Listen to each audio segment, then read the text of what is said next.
she seemed like just a flight attendant.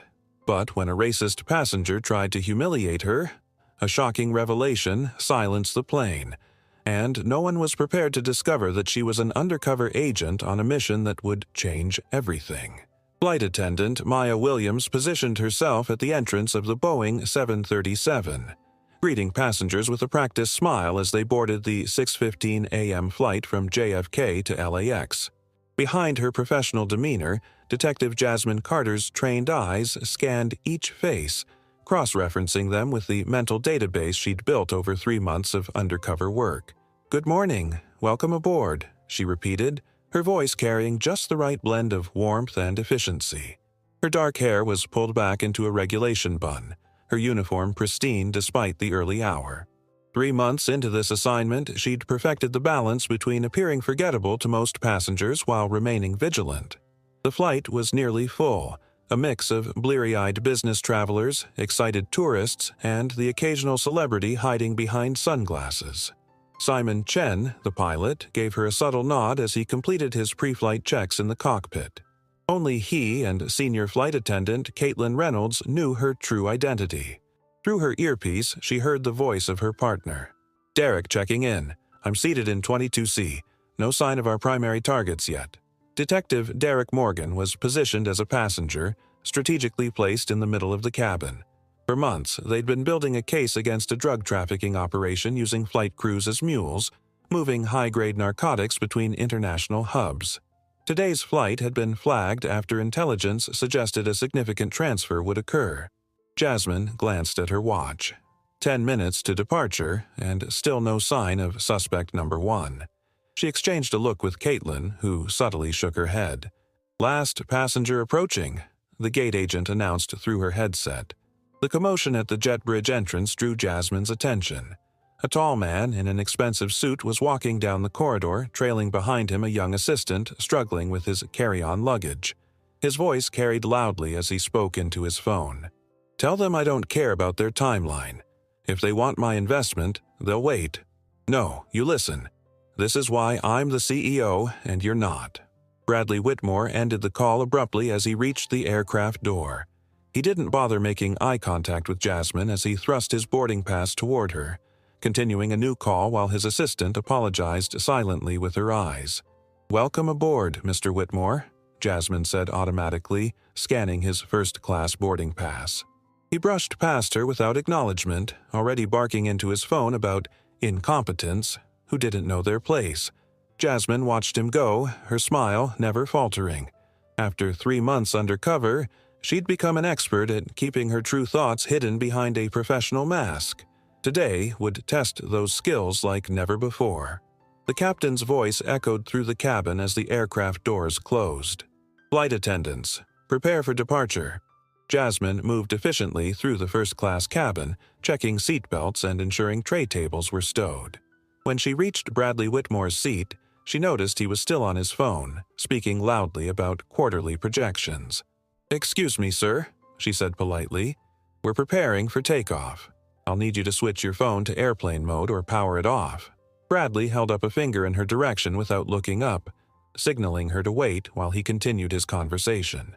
"Sir," Jasmine repeated with practiced patience, "FAA regulations require all electronic devices to be—" "Just a minute," he snapped, turning slightly away from her. Jasmine noticed other first-class passengers watching the interaction. Some looked uncomfortable, while others seemed resigned, as if witnessing a familiar scene of entitlement. As the plane began taxiing, Jasmine returned. "Sir, I'm sorry, but I must insist you end your call now." Bradley finally looked up at her, his expression changing as he took in her appearance. He ended his call with a curt, "I'll call you back," before addressing her. "Do you know who I am?" His voice carried through the cabin. "I understand, sir, but safety regulations apply to everyone," Jasmine replied evenly. "I'm Bradley Whitmore, CEO of Quantum Innovations." He gestured to his phone. "This call was worth more than your annual salary." Jasmine maintained her professional smile. "Thank you for complying, Mr. Whitmore. Can I get you anything before takeoff?" "Scotch. Neat." He turned to look out the window, dismissing her. "We'll be serving once we reach cruising altitude," she explained. Bradley sighed dramatically. Fine, whatever. As Jasmine moved back toward the galley, she felt his eyes following her. Years of detective work had taught her to recognize when she was being assessed, categorized, and dismissed. From the corner of her eye, she spotted a passenger in seat 15D, a man with a nervous demeanor who matched the description of one of their suspects. He was fidgeting with his backpack, repeatedly checking his watch. In the galley, Caitlin raised an eyebrow. Making friends with Whitmore? He's charming, Jasmine replied dryly. He flies with us regularly. Always the same, Caitlin murmured while pretending to check the beverage cart. Watch yourself around him. He made Sarah cry last month. Jasmine nodded, mentally filing the information away. Bradley Whitmore wasn't her target today, but her instincts told her he would be trouble nonetheless. The plane accelerated down the runway, and as they lifted into the air, Jasmine's focus remained on the mission ahead. Difficult passengers were part of the job, both her cover job and her real one. She just hadn't expected them to intersect quite so dramatically today. Once the seatbelt sign turned off with a soft ding, the cabin crew sprang into action. Jasmine maneuvered the beverage cart alongside Caitlin, their movements synchronized after weeks of working together. Coffee, tea, or juice? Jasmine asked each passenger, maintaining her cover while discreetly observing the cabin. When Derek approached the lavatory near the galley, he paused beside her cart, seemingly deciding between orange and apple juice. The apples fresher, Jasmine suggested, their prearranged code for all clear so far. I'll take the orange, Derek replied. Stay alert. As he accepted the juice, his fingers brushed against hers momentarily, passing a folded napkin. Jasmine tucked it into her pocket without missing a beat in her service routine. In the privacy of the galley, she unfolded the napkin while appearing to organize cups.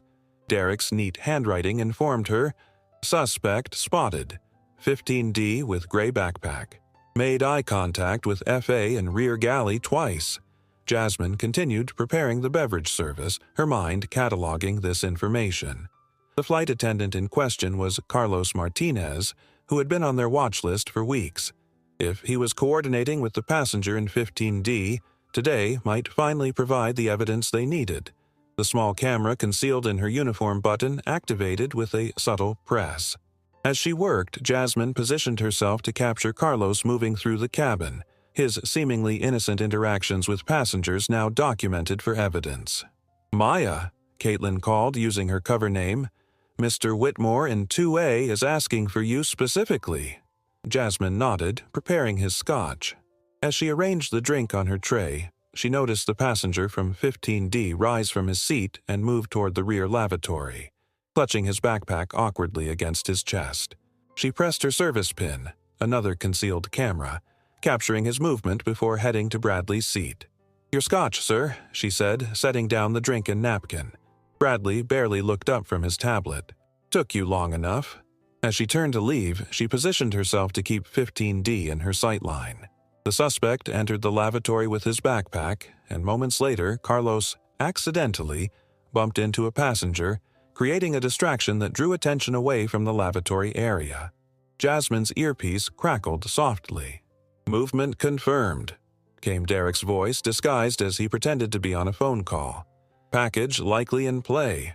She tapped her watch twice, their signal for acknowledgement, while continuing her service routine. Years of undercover work had taught Jasmine to maintain multiple awareness streams.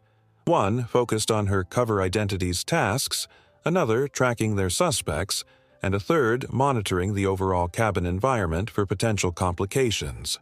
The operation was unfolding exactly as anticipated. After months of surveillance, they knew the drug traffickers used a system of handoffs between crew members and carefully selected passengers. The evidence they gathered today would be the final piece needed to dismantle the entire network.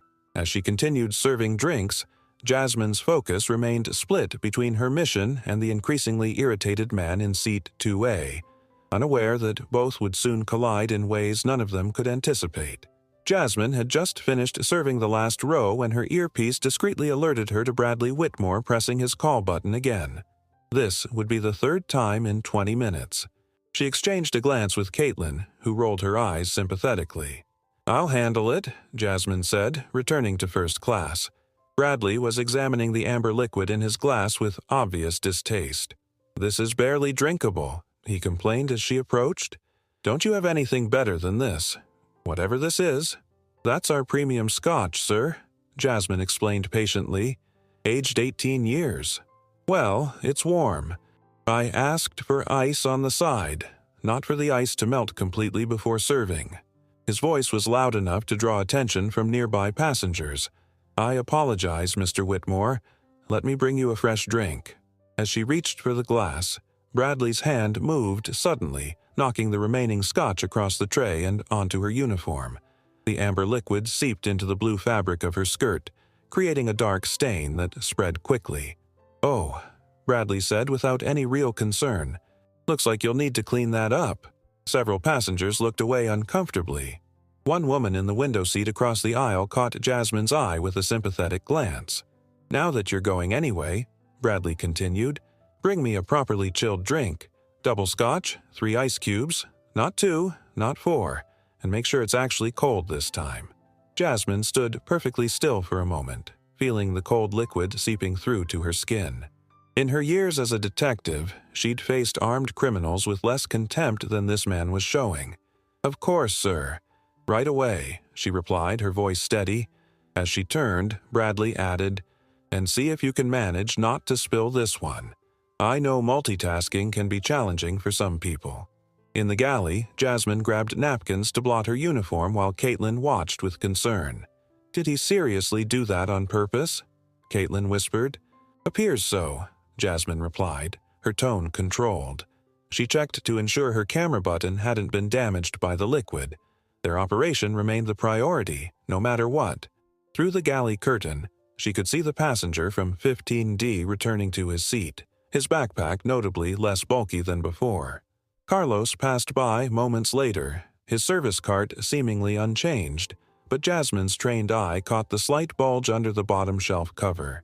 The exchange happened, she murmured to herself, pressing her button camera to document Carlos's return path.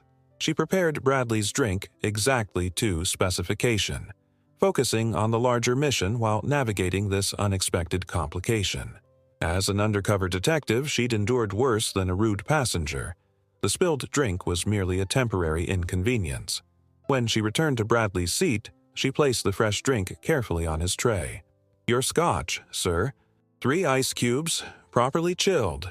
Bradley didn't bother to look up from his tablet. "Took you long enough. Next time, try to be more efficient." Jasmine nodded professionally and turned away, catching the eye of the woman across the aisle again. Something in the passenger's expression suggested she hadn't missed a moment of Bradley's behavior. Moving back toward the galley, Jasmine touched her uniform pocket, feeling the outline of her actual badge beneath the fabric. For a moment, she imagined the satisfaction of revealing her true identity to Bradley Whitmore. But that would have to wait.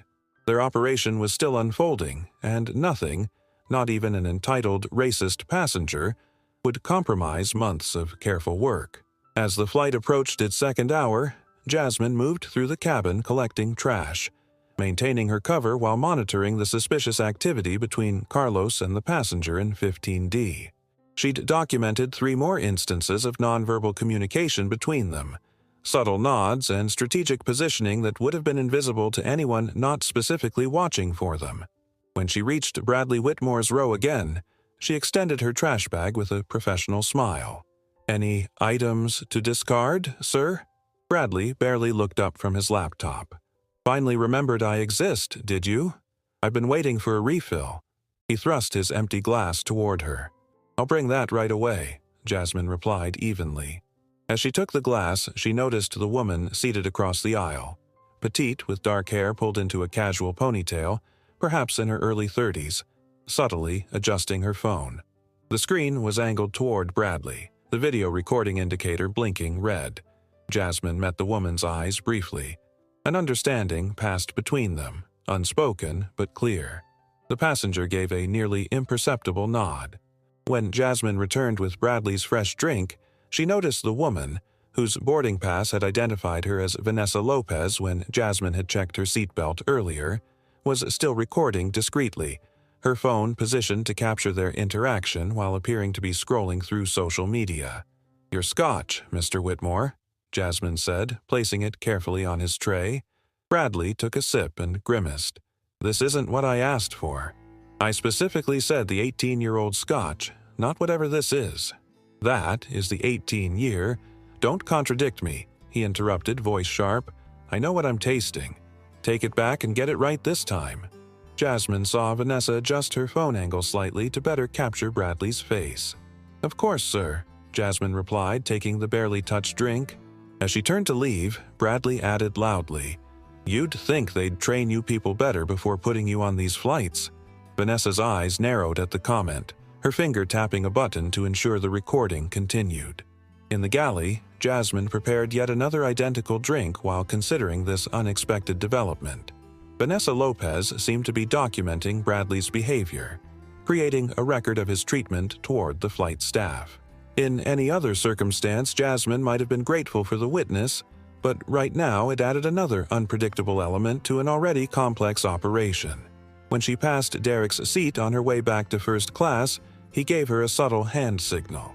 Their suspect in 15D was getting nervous, repeatedly checking his watch and asking how much longer until landing. As Jasmine delivered the third scotch to Bradley, she noticed Vanessa was now typing something on her phone, occasionally glancing toward Bradley with barely concealed contempt. "Thank you for your patience, sir," Jasmine said as she placed the drink down. Bradley took a sip, considering it. "This will do, I suppose," he conceded without gratitude. When Jasmine returned to the galley, she found a notification on the flight attendant tablet. A passenger had used the in-flight messaging system to contact the crew. "I'm in seat 3F, recording the man in 2A harassing staff. Happy to share video if needed. What he's doing isn't right. Vanessa." Jasmine glanced back toward first class. Vanessa met her gaze and offered a small, determined smile. In the complex, high-stakes environment of the aircraft, Jasmine had found an unexpected ally, though neither of them yet realized just how important that alliance would become. 3 hours into the flight, the atmosphere in first class had grown palpably tense. Bradley Whitmore had progressed from merely difficult to increasingly belligerent, each interaction with Jasmine more pointed than the last. The effects of multiple scotches had only amplified his entitled attitude. "Flight attendant!" he called out loudly, ignoring the call button entirely. When Jasmine approached, he gestured to his empty glass. "Another?" "Certainly, sir," she replied. "Though perhaps you might enjoy some water as well. We'll be serving lunch shortly." Bradley's eyes narrowed. "Did I ask for water? Or suggestions?" His gaze traveled deliberately from her face to her name tag, then down her uniform. "Just do what you're told, Maya." The way he emphasized her cover name made it sound like an insult. From the corner of her eye, Jasmine noticed Vanessa Lopez still discreetly recording. Several other passengers were now watching the interactions with uncomfortable expressions. As Jasmine returned with his drink, Bradley held his hand over a portfolio of papers on his tray table. "Careful with that. These documents are worth more than you'll make in a lifetime." She placed the drink precisely on the cocktail napkin, maintaining her professional demeanor. "Will there be anything else, sir?" Bradley took a sip, then looked up at her hair, which was styled in a neat regulation bun. "Actually, I've been wondering something. Doesn't your airline have standards for professional appearance? That hair seems ethnic." The older woman across the aisle inhaled sharply. "Our airline values diversity in appearance while maintaining professional standards," Jasmine replied evenly. "Is there anything else I can assist you with regarding our service?" Bradley smirked. "Just curious about company policy, that's all." As Jasmine walked away, she heard him mutter, "diversity hire," just loudly enough for nearby passengers to hear. In the galley, Jasmine took a moment to check in with Derek via their secure communication system. "Any updates on our primary targets?" "Exchange confirmed," came Derek's coded response. "Package moved from backpack to catering cart. Extraction planned for landing. Stay focused." She nodded to herself. The drug trafficking operation remained the priority. Bradley Whitmore was merely an unpleasant distraction. When lunch service began, Jasmine noticed the call button from Bradley's seat illuminate again, the 5th time in the past hour. Caitlin touched her arm. "I can take that one if you need a break," she offered quietly. "I'm fine," Jasmine assured her. Years of undercover work had built her resilience to far worse than an entitled CEO. As she approached his seat, Bradley was already speaking before she arrived. "This food is cold. I didn't pay for first class to eat refrigerated garbage. I apologize, sir. Would you like me to reheat it for you?" "What I'd like," he said, pressing the call button repeatedly as he spoke, "is competent service." "Is that too much to ask? Or is that beyond your capabilities?" The repeated chime of the call button drew attention from throughout the cabin. Jasmine could feel multiple passengers watching, the atmosphere growing increasingly uncomfortable. "I'll take care of it immediately, sir," she replied, taking his barely touched meal. As she turned, he added, "And while you're at it, test your comprehension skills by bringing me another scotch. Think you can handle 2 tasks at once?" In the galley, Jasmine noticed her hands were perfectly steady as she prepared his food and drink. The undercover detective part of her was cataloging his escalating behavior, recognizing the pattern of someone deliberately provoking a reaction. The flight attendant persona she'd cultivated maintained a professional mask. What Bradley Whitmore didn't realize was that Jasmine had interrogated drug lords and infiltrated criminal organizations. His attempts to intimidate her weren't just failing. They were providing her valuable insight into his character, information she would remember long after this flight ended. While reheating Bradley's meal, Jasmine positioned herself to maintain visual contact with the suspect in seat 15D. Her years of detective work had taught her to divide her attention precisely, appearing focused on one task while monitoring another. Through the galley curtain, she observed the suspect checking his watch repeatedly, then making eye contact with Carlos, who gave an almost imperceptible nod in response. The exchange was so subtle that no ordinary passenger would have noticed it. Jasmine pressed the hidden camera button on her uniform, documenting the interaction. On her flight attendant pad, she noted the time and description. 15D signals to CM at 11:42. CM confirms. 15D appears increasingly agitated. As she arranged Bradley's reheated meal on a tray, Derek passed by the galley on his way to the lavatory. He paused, pretending to ask for an extra napkin. "Gray backpack is empty now," he murmured. "Package likely in rear galley storage. Carlos has requested to be the one handling disembarkation duties." Jasmine nodded slightly, adding a garnish to Bradley's plate as cover for their conversation. "Pickup team confirmed for LAX? In position. We just need to maintain surveillance until landing." The plan was proceeding according to schedule. After months of building this case, they were hours away from arresting multiple members of a sophisticated drug trafficking network that used commercial flights to transport high-grade narcotics. As Jasmine carried Bradley's meal back to his seat, she noticed Vanessa Lopez watching Carlos with narrowed eyes. The woman's attention had shifted, her instincts perhaps picking up on something unusual about the flight attendant's behavior. Jasmine made a mental note of this. Vanessa was clearly observant, which could be either helpful or problematic. "Your meal, Mr. Whitmore," Jasmine said, placing the tray carefully on his table. "And your scotch." Bradley examined the food with obvious disdain. "Marginally better," he conceded. "Though I'm curious, do they actually pay you to provide this level of service, or is this a volunteer position for the underqualified?" "Enjoying your flight is our priority, sir," Jasmine replied, her professional mask firmly in place.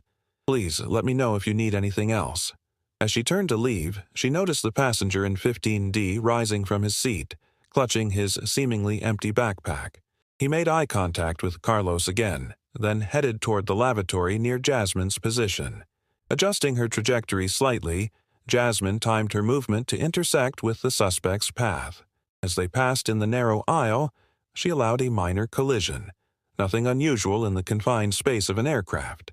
"Excuse me, sir," she said politely, using the moment of contact to confirm what her training had taught her to recognize. The backpack, while appearing empty, had a false bottom compartment. The suspect mumbled an apology and continued to the lavatory, but not before Jasmine noticed a light sheen of sweat on his forehead despite the cool cabin temperature. When she returned to the galley, She documented the observation in her notes, adding another piece to the investigation puzzle. The case was building exactly as planned, each suspicious interaction strengthening the evidence they would present for prosecution. The only variable they hadn't accounted for was Bradley Whitmore, whose behavior was growing increasingly disruptive. Jasmine glanced at her watch. Still 3 hours until landing. Maintaining her cover while managing both the investigation and Bradley would require all her professional skill. But she'd faced worse challenges in her career, and today would be no exception. Midway through the flight, the cabin settled into the typical cross-country rhythm. Passengers watching movies, working on laptops, or attempting to sleep. In first class, however, the atmosphere remained charged with tension emanating from seat 2A. Bradley Whitmore had maintained a steady stream of complaints and demands for the past hour. His calls for service had become so frequent that other first-class passengers were exchanging knowing glances whenever the call button chimed again. Jasmine approached his seat for what felt like the 20th time. "How may I help you, sir?" Bradley gestured to his empty glass without looking up from his laptop. "Another scotch, and turn up the temperature in here. It's freezing." "I'll bring your drink right away," Jasmine replied. "As for the temperature, we maintain a standard cabin setting, but I'd be happy to bring you a blanket if you're cold." "Did I ask for a blanket?" he snapped.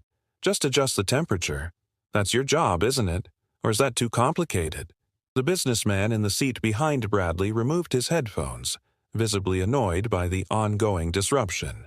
"Our cabin temperature is centrally controlled, sir," Jasmine explained patiently. "Individual adjustments aren't possible." "But this is first class," Bradley interrupted, his voice rising. "I paid $4,000 for this seat.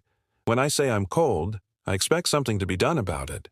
Several passengers were now openly watching the exchange. Vanessa Lopez had resumed recording discreetly, her phone angled toward the confrontation. "I understand, Mr. Whitmore. I'll check with the captain about the temperature and bring your scotch right away." As Jasmine turned to leave, Bradley stopped her with a sharp comment. "Your superiors will be hearing about your attitude. I've been noting every instance of substandard service since takeoff." The businessman behind Bradley finally spoke up. "For God's sake, man, she's been nothing but professional. Some of us are trying to work here." Bradley swiveled in his seat. "Stay out of this. It's none of your business." "It becomes my business when you disrupt the entire cabin," the man replied. Jasmine intervened smoothly. "Gentlemen, please, let me take care of this situation." In the galley, Caitlin raised her eyebrows questioningly as Jasmine prepared another scotch. "Everything okay out there? That didn't sound pleasant." "Managing it," Jasmine replied, checking her watch. The timing was becoming problematic. Their operation was entering a critical phase with the drug handoff complete and suspects now in containment mode until landing. She needed to defuse the situation with Bradley quickly. When she returned with his drink, Bradley was typing furiously on his laptop, his face flushed with anger. As she placed the scotch on his tray, his hand jerked suddenly, knocking the glass and spilling the amber liquid across his lap and expensive suit. "What the hell?" he shouted, jumping up as much as the confined space allowed. "Look what you've done." The outburst silenced the cabin. Every head turned toward the commotion. "Sir, I'm very sorry," Jasmine began, reaching for cocktail napkins. "Sorry doesn't clean my $5,000 suit." Bradley's voice boomed through the cabin. "This is unacceptable. I demand to speak with your supervisor immediately." Caitlin approached, responding to the commotion. "I'm the senior flight attendant. What seems to be the problem?" Bradley gestured angrily at his damp clothing. "Your incompetent staff just ruined my suit. I want her name and employee number, and I want to speak to the captain. Now." "Sir, please lower your voice," Caitlin requested calmly. "We'll get this sorted out." "Lower my voice? After this level of incompetence? Do you know who I am? I could buy and sell this entire airline." From behind her professional expression, Jasmine observed the suspect in 15D reacting to the commotion, looking anxiously toward the rear galley where Carlos was stationed. The operation was potentially at risk if the disturbance escalated further. "Mr. Whitmore," Jasmine said quietly but firmly, "accidents happen. We'll provide club soda for your suit and complimentary dry cleaning vouchers upon landing." Vouchers, he scoffed. You people really don't get it, do you? I want names. I want accountability. Nobody treats Bradley Whitmore this way. As the confrontation unfolded, what had begun as an isolated incident of passenger rudeness was transforming into a public spectacle. What Bradley didn't realize was that his behavior was now drawing precisely the kind of attention that Jasmine had been trained to manage and redirect, though for entirely different reasons than he could possibly imagine. The commotion in first class created exactly the kind of disruption Jasmine had hoped to avoid. Through the corner of her eye, she noticed the passenger in 15D shifting nervously in his seat, exchanging concerned glances with Carlos at the rear galley. Their carefully orchestrated drug transfer was now threatened by the unwanted attention Bradley Whitmore was generating. "Mr. Whitmore, please return to your seat," Caitlin requested firmly. "Causing a disturbance on an aircraft is a federal offense." Bradley's face reddened further. "Are you threatening me now? First incompetence, now threats?" Jasmine stepped slightly aside, using the disruption to observe their suspect's reactions. The passenger in 15D was now leaning down, seemingly rummaging through his carry-on beneath the seat. Her years of experience told her he was likely considering disposing of evidence or preparing an alternative plan. "Sir," Jasmine addressed Bradley with deliberate calm, "let me help clean your suit. We have club soda in the galley that will prevent staining." Derek caught her eye from his position midway through the cabin. He tilted his head slightly toward 15D, indicating he was monitoring the situation. The smallest nod from Jasmine confirmed their silent communication. Stay on the primary suspects while she handled the disruption. "I don't want cleaning supplies," Bradley said. "I want consequences. You're all hired to serve passengers, yet you act like you're doing us a favor." As Jasmine dabbed at his suit with napkins, she positioned herself to maintain visual contact with both 15D and Carlos. The suspect was now fidgeting with something small, possibly a phone, under the cover of a magazine.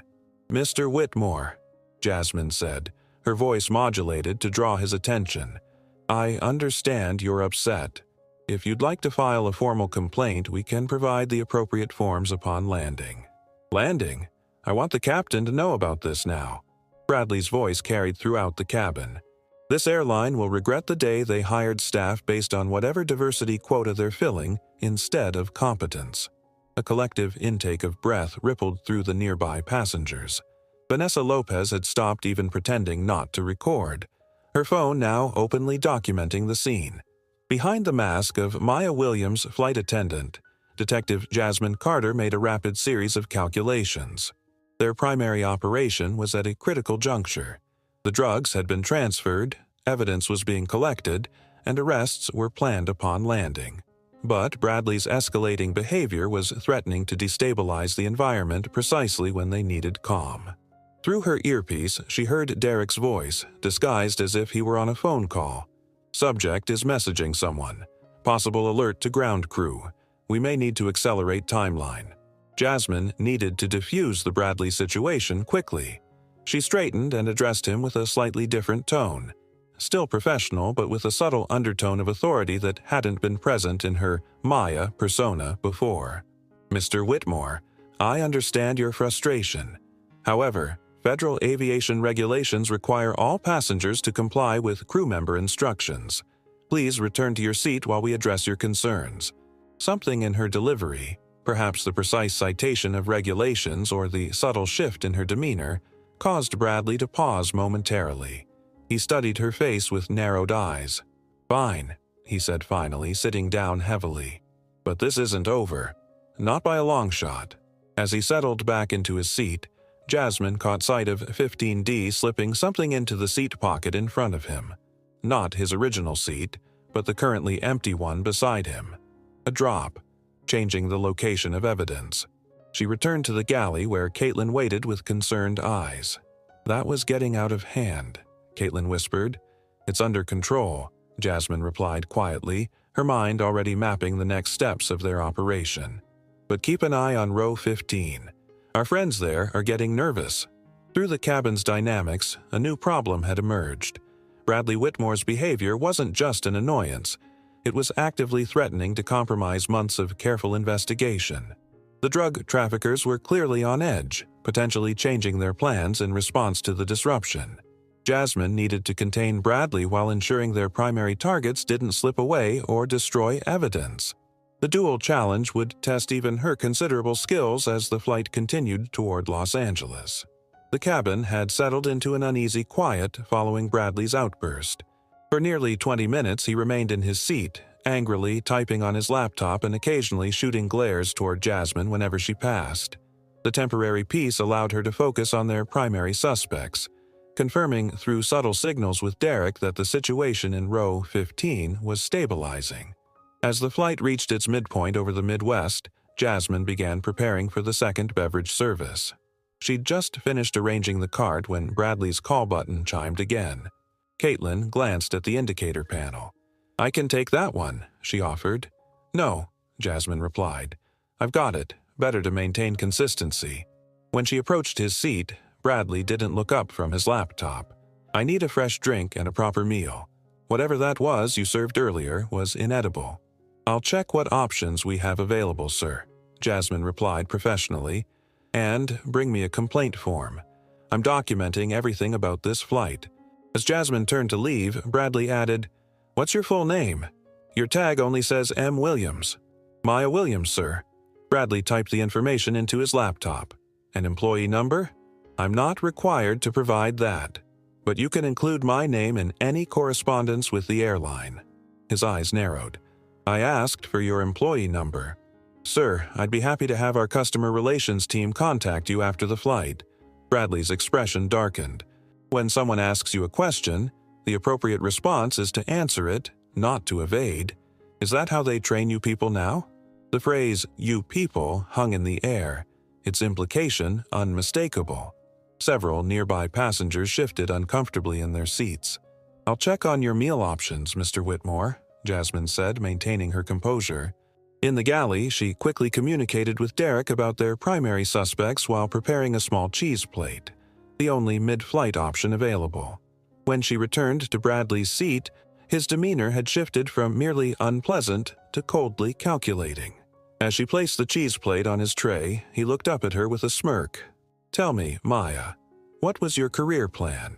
Was being a glorified waitress in the sky always the goal, or were there just no other options available to you?" Jasmine maintained her professional expression. "Will there be anything else, sir?" "Actually, yes. Your attitude has been subpar this entire flight. I'm curious, do you always provide this level of service, or am I receiving special treatment?" "I strive to provide excellent service to all passengers, Mr. Whitmore." Bradley's voice rose, ensuring nearby passengers could hear. "Excellent. That's what you call this? I've experienced better service at fast food restaurants." He gestured dismissively at the cheese plate. "And what is this supposed to be?" "It's our premium cheese selection, the only option available between meal services." "Premium?" He laughed coldly. "Like you would know what premium means." Jasmine remained silent, her expression neutral despite the deliberate provocation. "Nothing to say?" Bradley pressed. "Or is thinking on your feet not part of the skill set for your demographic?" The cabin had grown uncomfortably quiet, passengers either pretending not to hear or openly staring at the unfolding scene. Bradley continued, his voice carrying clearly through the first-class cabin. "People like you should be grateful for jobs like this. It's more opportunity than most of you deserve." From across the aisle, Vanessa's phone remained steady, documenting every word. "Sir," Jasmine began, "I'm happy to—" "I'm not finished," Bradley interrupted. "The problem with this country now is everyone thinks they're entitled to respect without earning it. You walk around with that chip on your shoulder, expecting special treatment, when you should be thanking people like me who create the jobs you barely qualify for." The racial undertones had become explicit, causing visible discomfort among the other passengers. An older gentleman, 2 rows back, removed his headphones, frowning deeply. Bradley reached up suddenly and plucked the name badge from Jasmine's uniform. "Monsieur Williams," he read mockingly before tossing it onto the floor at her feet. "Pick it up. That's where it belongs. That's where you belong." A shocked silence fell over the cabin. The humiliation was deliberate, public, and unmistakably racist. Jasmine looked down at her badge on the floor, then back to Bradley's smug expression. In that moment, something shifted behind her eyes. A fleeting glimpse of the determined detective beneath the flight attendant's mask. After 3 months undercover, countless difficult passengers, and years of law enforcement training, Detective Jasmine Carter made a decision that would alter the course of not just this flight, but Bradley Whitmore's entire future. Jasmine stood motionless, looking at her name badge on the floor. Time seemed to stretch as competing priorities warred within her. As a flight attendant, her training dictated de-escalation. As an undercover detective, her mission required maintaining cover at all costs. But as Jasmine Carter, a woman, a professional, a human being, a line had been crossed. The cabin remained unnaturally silent. Even the ambient engine noise seemed muted as passengers held their breath, watching the scene unfold. In that suspended moment, a brief memory flashed through Jasmine's mind. Her swearing-in ceremony at the Federal Law Enforcement Training Center, right hand raised, pledging to protect and defend all citizens. Her mentor, Captain Rivera, had pulled her aside afterward. "Remember, Carter," he'd said, "sometimes justice wears different uniforms, but it's always justice." Bradley's smug expression tightened as he watched her, clearly expecting either capitulation or an emotional outburst, both of which would confirm his sense of superiority. "Your badge," he prompted when she didn't immediately bend down. "It's not going to pick itself up." Derek was watching intently from his seat, one hand discreetly pressed to his earpiece. Jasmine knew he was weighing the same factors she was, their 3-month operation against what was happening now. The primary suspects in row 15 had also taken notice of the disturbance, the passenger nervously glancing toward the rear galley where Carlos stood watching. The operation was at a critical juncture. Any major disruption could send the drug traffickers into panic mode, potentially destroying evidence. Jasmine made her decision. With deliberate calm, she bent down and picked up her badge. Bradley's mouth curled into a triumphant smile that vanished when she didn't immediately reattach it to her uniform.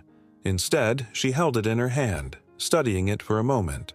"Mr. Whitmore," she said, her voice quiet but clear, "I'll continue serving you for the remainder of this flight because that's my job. But I want to be very clear. Your behavior is being documented and there will be consequences." The subtle shift in her tone, more authoritative than a typical flight attendant, caused Bradley to blink in momentary confusion. "Are you threatening me now?" he demanded, voice rising again. "No, sir. I'm informing you of facts." She reattached her badge precisely to her uniform. Federal regulations protect flight crews from harassment and interference with their duties. That protection exists regardless of race, gender, or whether a passenger bought a coach ticket or a first-class seat. The cabin remained silent, but the atmosphere had shifted. Some passengers were nodding in agreement. "I'll have your job for this," Bradley hissed, reaching for his phone. "One call to your CEO. You're welcome to make that call upon landing," Jasmine replied evenly. "Now, is there anything else you need regarding our in-flight service?" Her professionalism in the face of his abuse seemed to infuriate Bradley further, but before he could respond, a voice came from across the aisle. "I have the whole thing recorded," Vanessa said, holding up her phone.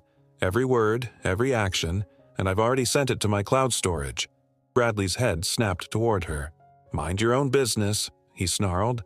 "When you make a spectacle like this, you make it everyone's business," replied the businessman behind Bradley, who'd removed his headphones entirely. Jasmine maintained her composure, though internally she was recalculating. Her decision to stand up to Bradley without revealing her true identity was a calculated risk, protecting her dignity without compromising the operation. But now the situation was evolving beyond a single confrontation. As she returned to the galley, she caught Derek's eye. The subtle nod he gave her confirmed he supported her handling of the situation. Their primary mission remained intact, but a secondary justice was now unfolding alongside it. In the galley, Caitlin touched her arm supportively. "That was handled perfectly. Are you okay?"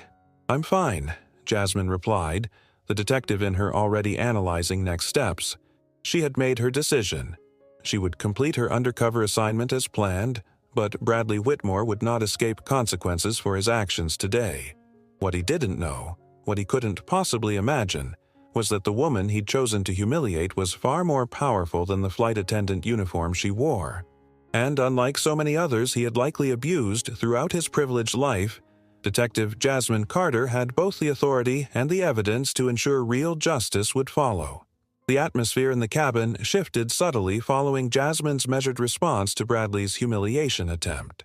Several passengers who had previously kept their heads down now watched with increased interest, some offering sympathetic glances when she passed.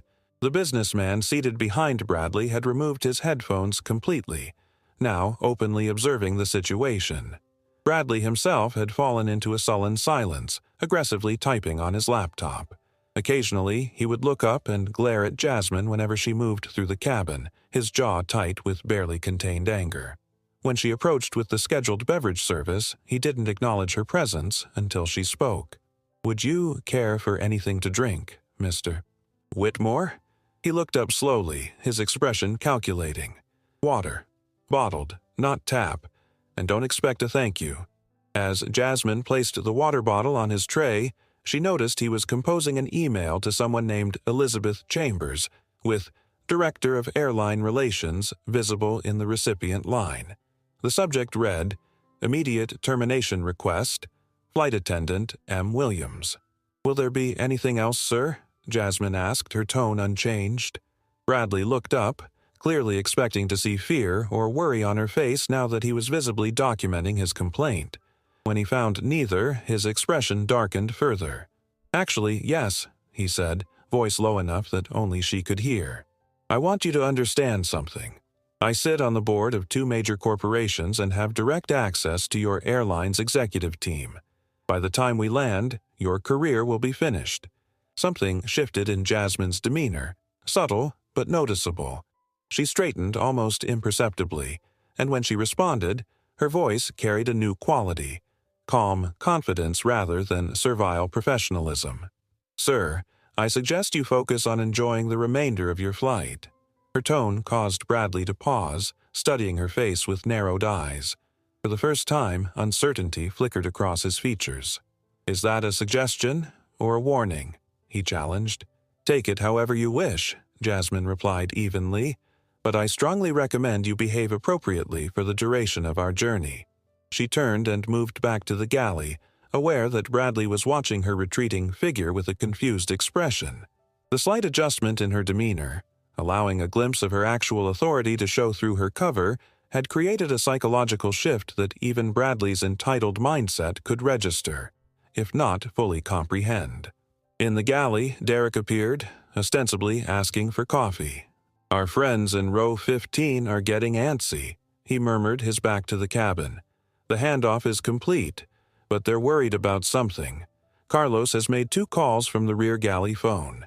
Jasmine nodded slightly, keeping her voice low. "Maintain surveillance. I'll check the manifest for connections we might have missed." As she prepared a fresh pot of coffee, Vanessa Lopez approached the galley. "Excuse me," she said in a normal volume before lowering her voice. "I want you to know I've documented everything. That man's behavior is completely unacceptable." "Thank you for your concern," Jasmine replied professionally. Vanessa leaned closer. "I'm an employment attorney. What he's doing is textbook harassment with clear racial discrimination. I'd be happy to provide my recording if you decide to take action." Jasmine maintained her flight attendant persona while processing this new information. "That's very kind of you. I'll keep that in mind." As Vanessa returned to her seat, Jasmine noticed Bradley watching the interaction with suspicious eyes. When their gazes met, she didn't look away submissively as Maya Williams might have. Instead, she held his gaze steadily until he looked down at his laptop.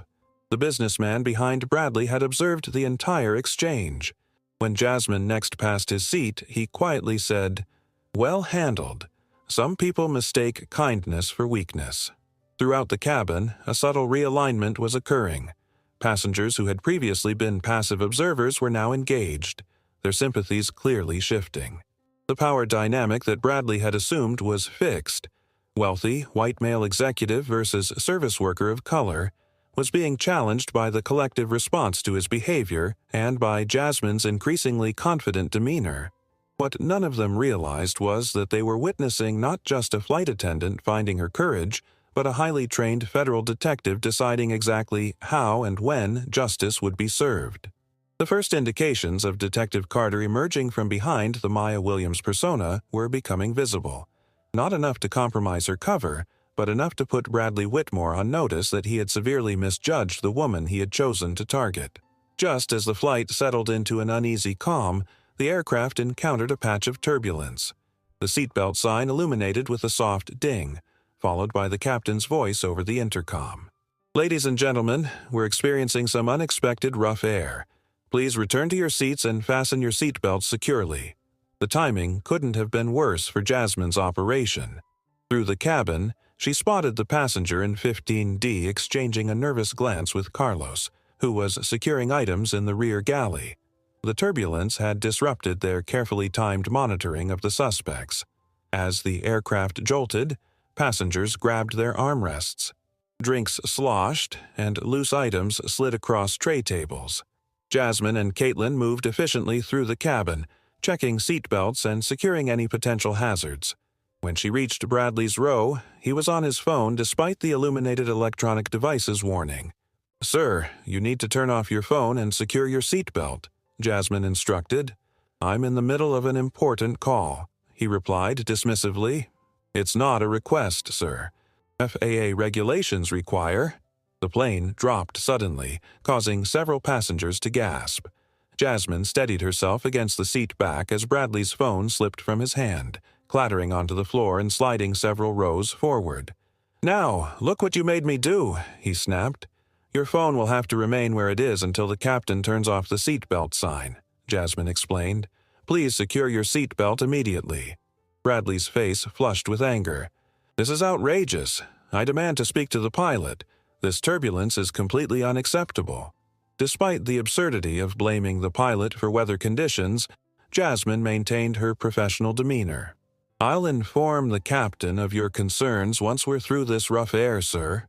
As she moved to check other passengers, Jasmine noticed something concerning. During the turbulence, the suspect in 15D had passed a small object to another passenger she hadn't previously flagged. This new person, a middle-aged woman in business attire, discreetly slipped the item into her laptop bag. Jasmine needed to alert Derek immediately. Under the guise of securing the cabin, she made her way toward his seat, stooping to pick up a napkin that had fallen near him. "New player," she murmured. "Row 17, aisle seat. Received package during turbulence." Derek gave a nearly imperceptible nod. The aircraft jolted again as Jasmine reached for the galley phone. "This is Williams," she said, using her cover name. "We have a code 57 in progress. New development." The coded message would alert Simon in the cockpit that their operation had encountered a complication.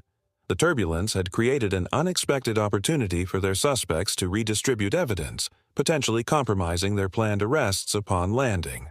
As Jasmine replaced the phone, she saw Bradley watching her. His eyes narrowed suspiciously. His earlier phone call and now his heightened attention suggested he was indeed escalating matters, perhaps contacting airline executives as he'd threatened. Moving back through the cabin, Jasmine passed Carlos, who was hurriedly whispering something to a third flight attendant she'd previously ruled out as a suspect. This new development suggested the trafficking network was larger than they'd initially identified. The turbulence intensified, forcing Jasmine to brace herself against the seats as she made her way back to the forward galley. When she reached Bradley's row, his expression had changed from anger to something more calculating. "I just got off the phone with Elizabeth Chambers, Director of Airline Relations," he announced loudly. "She was very interested to hear about the unprofessional service on this flight. She's instructed the ground team to meet us upon arrival."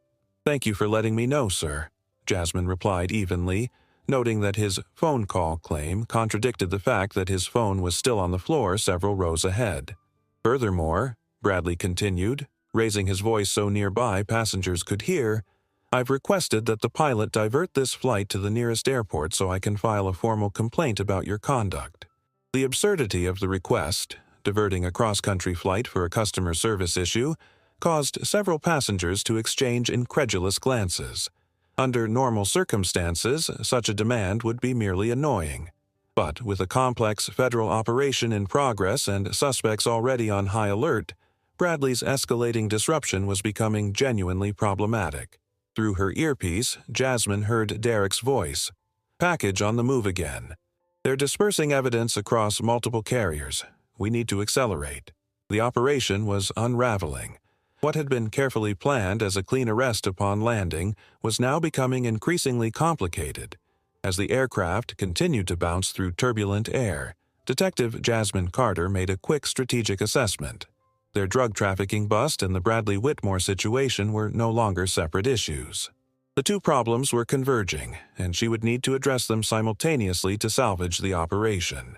As the turbulence gradually subsided, Jasmine used the momentary chaos to communicate with her team. Under the guise of checking gallery supplies, she exchanged information with Caitlin, the only other crew member who knew her true identity.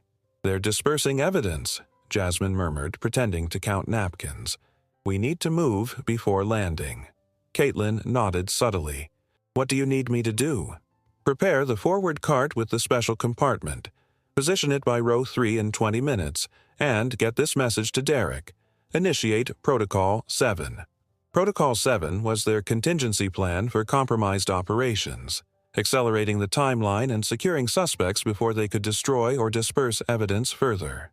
As Caitlin moved to carry out her instructions, Jasmine noticed Bradley retrieving his phone from where it had slid during the turbulence. He immediately began another call, speaking loudly enough to ensure she could hear. "Yes, Elizabeth. She's still behaving unprofessionally. I've documented everything. Yes, I understand you'll have security waiting.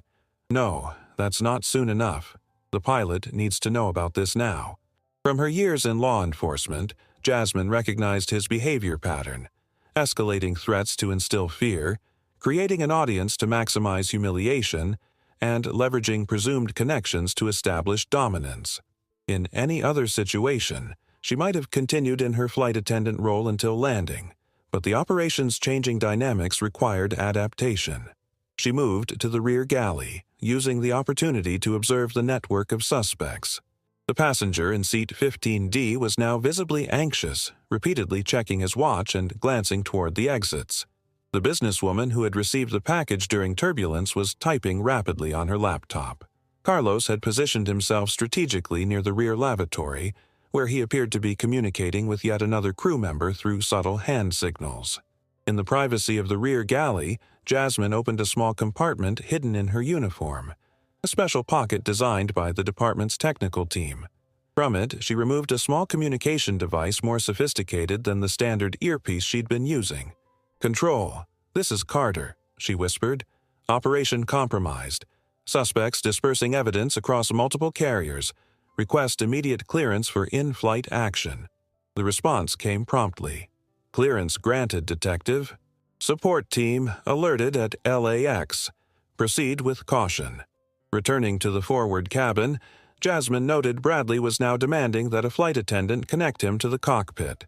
The younger crew member appeared increasingly uncomfortable with his aggressive behavior. "I'll handle Mr. Whitmore," Jasmine told her colleague, who gratefully stepped aside. "Sir," Jasmine addressed Bradley, "the captain is currently communicating with air traffic control about our arrival. I'd be happy to pass along a message." "Not good enough," Bradley insisted. "I want to speak to him directly. Now." "That won't be possible during this phase of flight." Bradley's eyes narrowed. "I've been more than patient with your attitude. Do you have any idea what's waiting for you when we land?"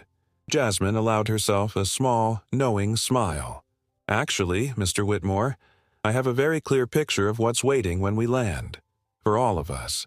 Something in her tone, a confidence that transcended her flight attendant persona, caused Bradley to pause, studying her face with confusion. As she turned away, Jasmine caught sight of Derek. He had positioned himself strategically in the aisle, pretending to stretch while actually establishing sightlines to all identified suspects. Their eyes met briefly, a silent confirmation passing between them. They were minutes away from action. Caitlin returned with the beverage cart, positioning it exactly where Jasmine had requested. To casual observers, it was merely a preparation for the final service before landing. Only Jasmine knew that the cart contained their tactical equipment, restraints, credentials, and secure communications devices. The captain's voice came over the intercom. Flight attendants, prepare for arrival. We're approximately 30 minutes from landing at Los Angeles International Airport. The announcement triggered visible anxiety among their suspects. The passenger in 15D whispered urgently to his seatmate. Carlos made his way toward the front galley, his movements too purposeful to be routine service. Jasmine touched the hidden compartment in her uniform again, confirming her badge and credentials were readily accessible. After 3 months undercover, maintaining her flight attendant persona through countless difficult situations, Detective Jasmine Carter was preparing to reveal her true identity. What Bradley Whitmore didn't realize as he continued making threatening calls and demands was that his behavior had accelerated the timeline of a federal operation. The humiliation he had intended to inflict on a flight attendant was about to backfire in a way he couldn't possibly anticipate. As the Los Angeles skyline appeared on the horizon, Jasmine nodded to Derek and Caitlin. It was time. 20 minutes before landing, the cabin atmosphere was charged with tension. The fasten seatbelt sign had illuminated, and most passengers were preparing for arrival, stowing items, finishing drinks, checking connections on their phones. Bradley Whitmore, however, was becoming increasingly agitated. His threats had escalated from complaints about service to explicit promises of career destruction. Each time Jasmine passed his seat, he made a point of speaking loudly into his phone about incompetent staff and diversity hires ruining the airline industry. As she conducted final cabin checks, Jasmine maintained situational awareness of all suspects. The passenger in 15D was sweating profusely now, repeatedly checking the time. The businesswoman with the transferred package had placed her laptop bag beneath the seat in front of her, positioned for quick retrieval upon landing. Carlos had stationed himself at the forward galley, giving him clear sight lines to both exits. The operation was approaching its critical moment. Jasmine and her team had planned to make their move during the controlled chaos of disembarkation, but the suspect's behavior suggested they might need to act sooner. When she reached Bradley's row during her final check, he deliberately extended his leg into the aisle, forcing her to step around him. "Checking that everyone's ready for landing, Mr. Whitmore," she said professionally. "I'm ready for this nightmare to end," he replied loudly, "and for your career to end with it." As she leaned forward to verify his seatbelt was fastened, Bradley did something unexpected. He grabbed her wrist, his fingers digging into her skin. "I promise you," he said, voice low and threatening, "you will never work for this airline or any other airline again. I'm going to make sure of it personally." The physical contact crossed a critical line. Several passengers gasped. Vanessa immediately raised her phone, continuing to document everything. "Let go of my wrist, sir," Jasmine said calmly. "Not until you understand what's about to happen to you," Bradley insisted, tightening his grip. "When we land, I'm going to make an example of you that every flight attendant in this company will remember." Jasmine's expression changed subtly. The carefully maintained facade of the accommodating flight attendant fell away, replaced by something Bradley had never seen from her before: absolute, unwavering authority. "Mr. Whitmore," she said, her voice dropping to a register of unmistakable command, "remove your hand from my wrist immediately." The shift in her demeanor was so pronounced that Bradley momentarily loosened his grip in confusion. It was enough for Jasmine to pull free, stepping back slightly into the aisle. "How dare you speak to me that way?" Bradley sputtered, his face reddening. He unfastened his seatbelt and began to rise despite the illuminated sign. "I'm going to speak to the pilot right now." "Sir, return to your seat," Jasmine ordered, no longer using the deferential tone of a flight attendant. "Or what?" Bradley challenged, now fully standing. "What exactly do you think you can do to me?" Throughout the cabin, passengers watched in stunned silence. The businessman behind Bradley shook his head in disbelief. Vanessa continued recording, her expression a mixture of outrage and anticipation. In the galley, Caitlin had positioned herself near the emergency equipment, one hand on the special beverage cart. Derek had risen from his seat, ostensibly to use the lavatory, but was actually positioning himself strategically in the aisle. Bradley took a step toward Jasmine, invading her personal space. I'm going to make sure everyone knows your name, Maya Williams. By the time I'm done with you—" Something in Jasmine's expression made him falter mid-sentence.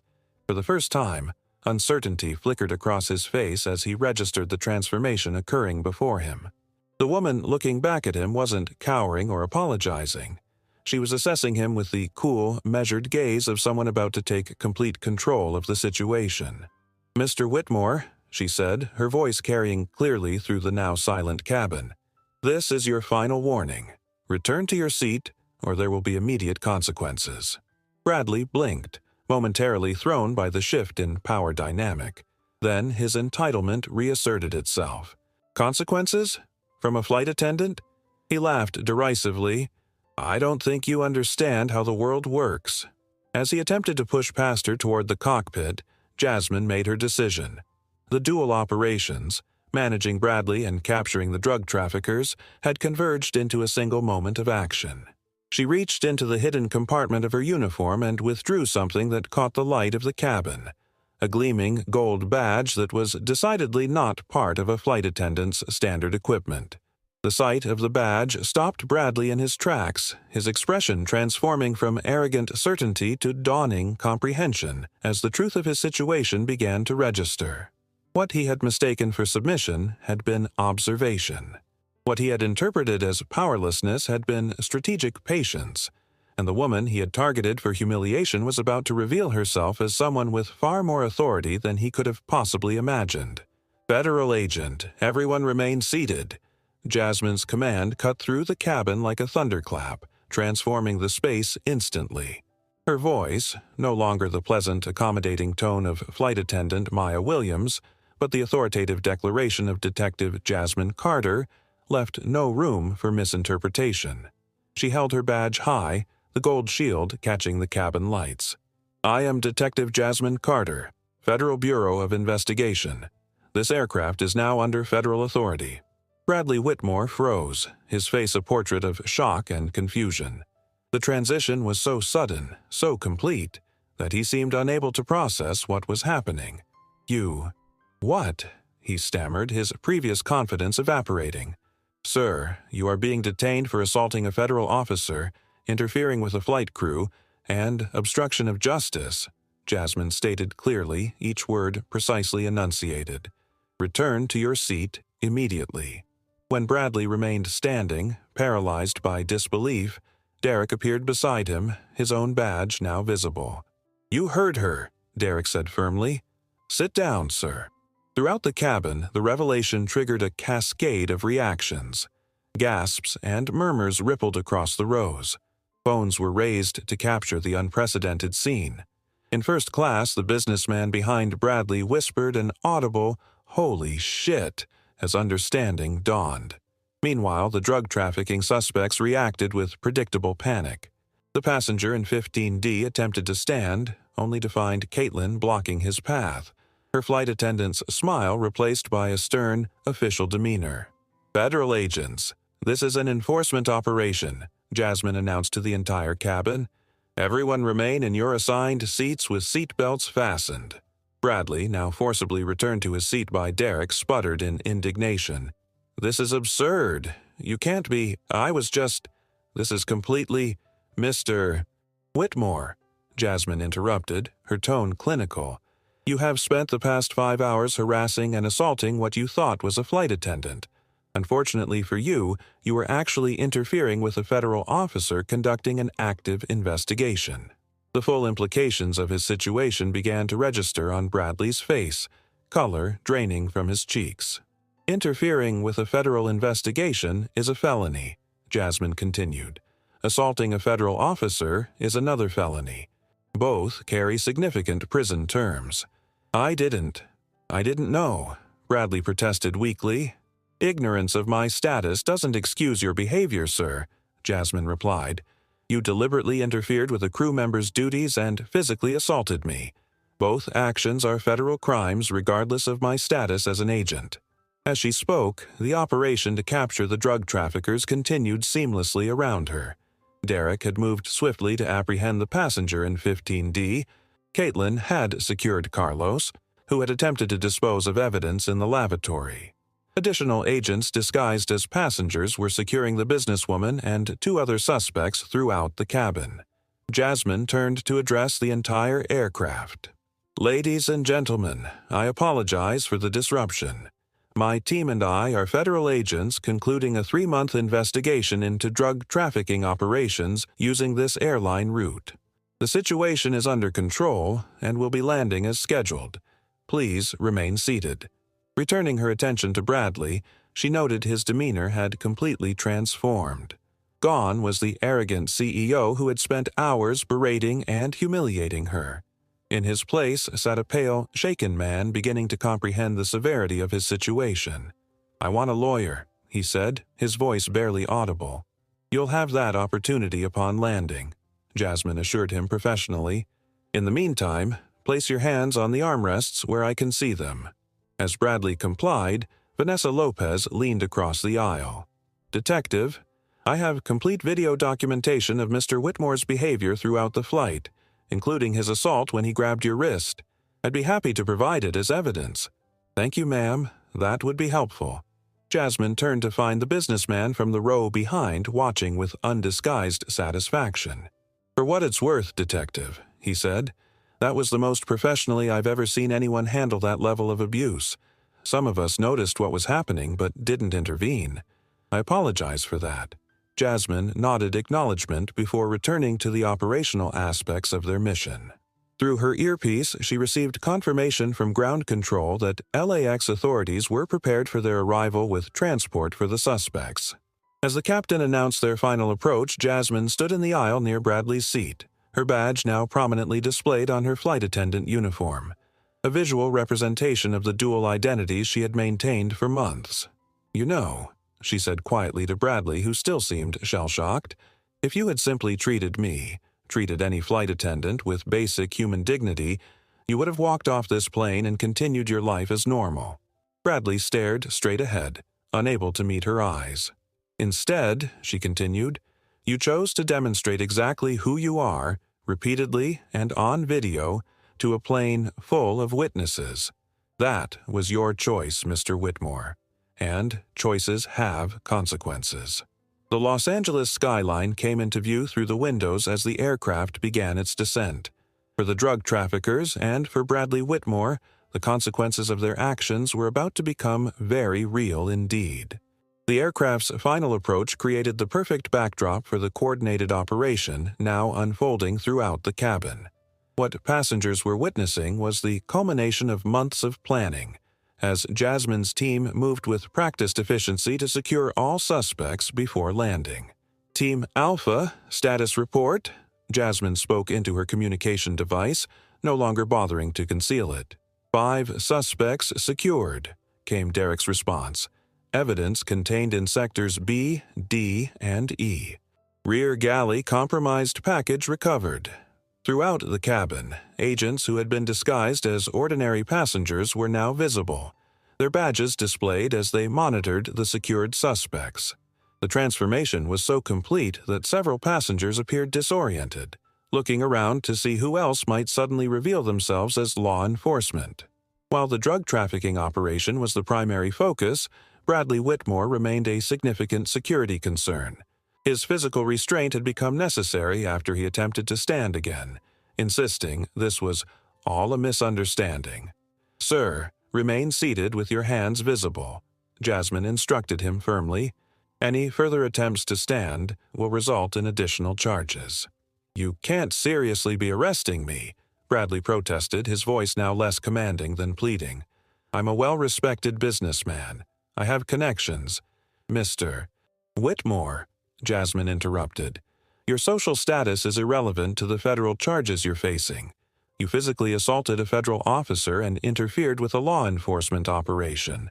Those are serious felonies." As she spoke, Jasmine maintained awareness of the larger operation. Through her earpiece, she received updates about the drug trafficking suspects, most of whom had been cuffed discreetly with plastic restraints while regular passengers remained largely unaware of what was happening in other sections of the aircraft. The captain's voice came over the intercom. "Cabin crew, prepare for landing." Caitlin approached, now openly wearing a tactical communication device. "Detective Carter, all evidence has been secured. The handoff network has been completely identified. 7 mules total, including 3 crew members." "Excellent work," Jasmine replied. "Ensure all suspects remain separated upon landing. We don't want any coordinated stories before questioning." From his seat, Bradley watched this exchange with growing comprehension of just how extensive the operation was. "Wait," he said. "This whole flight was a setup? The entire time?" "Not a setup, Mr. Whitmore," Jasmine corrected. "A legitimate federal investigation into a drug trafficking network that has been using this route to transport narcotics. You simply had the misfortune of choosing to harass the lead undercover officer. But I had no way of knowing that I was an officer." Jasmine finished his sentence. "No, you didn't. But you did know I was a human being deserving of basic respect. You chose to disregard that repeatedly." The businessman behind Bradley nodded in agreement. "He's been treating flight attendants like this for years. I've seen him on at least 3 previous flights." Bradley turned to glare at him. "Mind your own business." "Actually, sir," Jasmine addressed the businessman, "if you've witnessed similar behavior on other flights, we would appreciate your statement as well." As the aircraft descended through the cloud layer, Jasmine received word that LAX authorities had cleared a special gate for their arrival, with transport vehicles standing by for the suspects. "All officers, prepare for Phase 3, she instructed through her communication device. "Standard disembarkation protocols. Primary targets exit first, secondary targets to follow." The distinction between primary and secondary targets was clear. The drug traffickers were the main focus of their operation, with Bradley classified as an unexpected but legitimate secondary arrest. Looking down at Bradley, who was now staring out the window with a shell-shocked expression, Jasmine felt a complex mixture of professional satisfaction and personal vindication. For 3 months, she had maintained her cover flawlessly, enduring countless difficult passengers with grace and patience. But Bradley Whitmore had crossed a line that even an undercover detective couldn't ignore. As the wheels touched down on the runway, a slight bump signaling their arrival, Jasmine took her position at the front of the aircraft. The passengers, now fully aware they had been traveling on what amounted to a flying operation, watched with rapt attention as the federal agents prepared to escort their suspects from the plane. What had begun as a routine undercover assignment had evolved into something none of them had anticipated. A public demonstration that justice sometimes arrives in unexpected forms, wearing unexpected uniforms, and with perfect timing. The aircraft came to a complete stop at a remote gate where law enforcement vehicles with flashing lights were clearly visible through the windows. Passengers craned their necks, many capturing photos and videos of the unprecedented scene. Before disembarkation could begin, Jasmine stepped to the front of the cabin. No longer playing a role, Detective Carter's natural authority commanded immediate attention as she addressed the entire aircraft. "Ladies and gentlemen, I'm Detective Jasmine Carter of the Federal Bureau of Investigation, Narcotics Division. I apologize for any alarm or inconvenience this operation has caused you today." The cabin was silent, all eyes fixed on her as she continued. "For the past 3 months, I've been working undercover as Flight Attendant Maya Williams, investigating a sophisticated drug trafficking network that has been using commercial flights to transport narcotics across state lines. Today's flight was the culmination of that investigation." She gestured toward the secured suspects throughout the cabin. "With the assistance of my team, we have successfully apprehended 7 members of this organization, preventing approximately 20 kilograms of high-grade narcotics from reaching their destination. This operation has likely saved countless lives that would have been affected by these drugs." Murmurs of astonishment rippled through the cabin. Several passengers applauded spontaneously, while others remained wide-eyed with shock. "Additionally," Jasmine continued, "Mr. Bradley Whitmore is being detained for assaulting a federal officer and interfering with a law enforcement operation." All eyes turned to Bradley, who sank lower in his seat, his earlier arrogance completely evaporated. "I want to emphasize," Jasmine added, "that his detention is not simply about his treatment of me personally. Federal law protects all flight crews from harassment and interference while performing their duties. This protection exists regardless of whether the crew member is an undercover officer or a regular airline employee. She paused to let this point register with the entire cabin. No passenger, regardless of their ticket class or status, has the right to abuse airline staff. The behavior Mr. Whitmore displayed today would warrant serious consequences even if I were actually the flight attendant he believed me to be. Throughout the cabin, heads nodded in agreement.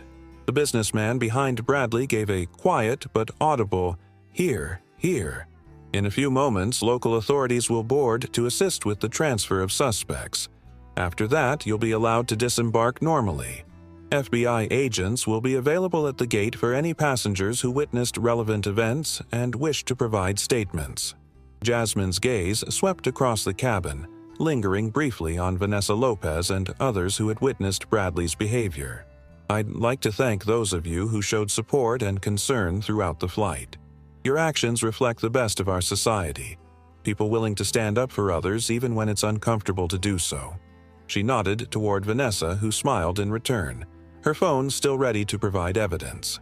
"Finally," Jasmine concluded, "I want to thank the actual flight attendants on this aircraft, particularly Senior Flight Attendant Caitlin Reynolds, who has been an invaluable support to this operation.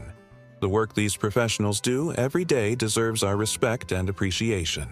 Caitlin, standing nearby, received a spontaneous round of applause from the passengers. As Jasmine finished speaking, the aircraft door opened. Law enforcement officers in tactical gear boarded, moving efficiently to take custody of the drug trafficking suspects. When officers approached Bradley, he made one final attempt to salvage his dignity. "This is a misunderstanding," he insisted loudly. "Do you know who I am? I'm the CEO of Quantum Innovations." The officer securing his restraints replied simply, "Sir, your identity has been confirmed. Please come with us." As Bradley was escorted toward the exit, he passed directly in front of Jasmine. For a moment, their eyes met, his filled with a mixture of humiliation and dawning horror, hers steady with the calm assurance of justice being served. What he saw in that moment was not Maya Williams, the flight attendant he had sought to dominate and humiliate, but Detective Jasmine Carter, the federal officer whose investigation he had unwittingly complicated through his own reprehensible behavior. It was, perhaps, the first time in Bradley Whitmore's privileged life that his status, wealth, and connections offered him no advantage whatsoever. As he was led off the aircraft in handcuffs, the reality of true accountability was finally beginning to sink in. The terminal gate area had been transformed into a temporary processing center, with FBI agents collecting statements from willing passengers. A steady stream of travelers approached the designated tables, many clutching phones with video evidence of both the drug trafficking operation and Bradley Whitmore's behavior. Jasmine, now wearing a formal FBI jacket over her flight attendant uniform, oversaw the collection of testimonies. The dual symbolism of her attire wasn't lost on those providing statements. The visual reminder that the woman they had thought was simply a flight attendant was actually a highly trained federal detective.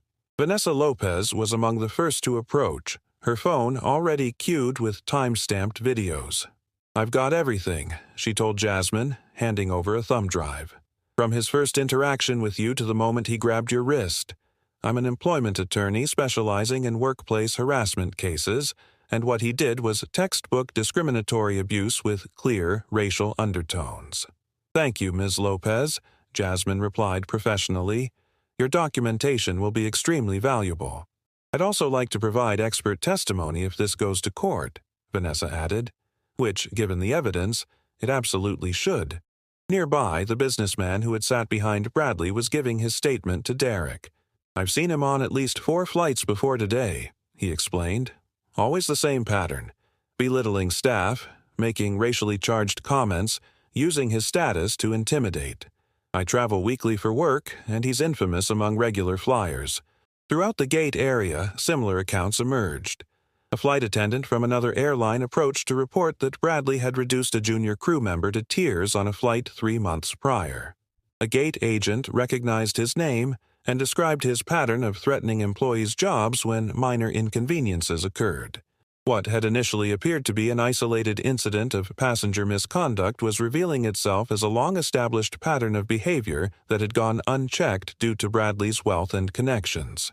Meanwhile, in a separate area, cordoned off by security, Bradley himself was experiencing a rapid downfall. His repeated demands to call his attorney had been granted, but the conversation wasn't proceeding as he had hoped. "What do you mean you can't get these charges dismissed?" he shouted into the phone, drawing stares from nearby officers. "That's literally your job. I pay you enough to make these things disappear." After listening to his attorney's response, his face paled visibly. Assaulting a federal officer carries what potential sentence? As this reality sank in, Bradley made a desperate attempt to salvage his situation. He requested to speak with Jasmine, apparently hoping his corporate negotiation skills might yet extract him from consequences. When she approached the secured area, her expression was professionally neutral. "Mr. Whitmore, I understand you wanted to speak with me." "Detective Carter," he began, his tone dramatically different from the one he had used with flight attendant Maya Williams. "I think we've had a serious misunderstanding. My behavior on the flight was completely out of character. I've been under tremendous stress lately, and—" "Mr. Whitmore," Jasmine interrupted calmly, "we have video documentation of your behavior from multiple sources, statements from numerous witnesses, and my own direct experience. This isn't a negotiation. Look," he continued, lowering his voice, "surely we can resolve this without formal charges. My company makes significant donations to law enforcement foundations. I'm willing to increase those substantially as a gesture of goodwill." Jasmine's expression didn't change, but she reached for her notepad and wrote something down. "Are you offering a bribe to a federal officer, Mr. Whitmore?" The color drained from his face. "No, I just meant, as a charitable contribution." "I've noted your statement," she replied professionally. "Is there anything else you wish to discuss?" As the reality of his situation became inescapable, Bradley made one final, desperate appeal. "You don't understand what this will do to me. My reputation, my career, everything I've built could be destroyed by this."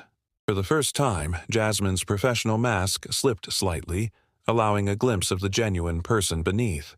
"Mr. Whitmore, the consequences you're facing are directly proportional to the choices you made.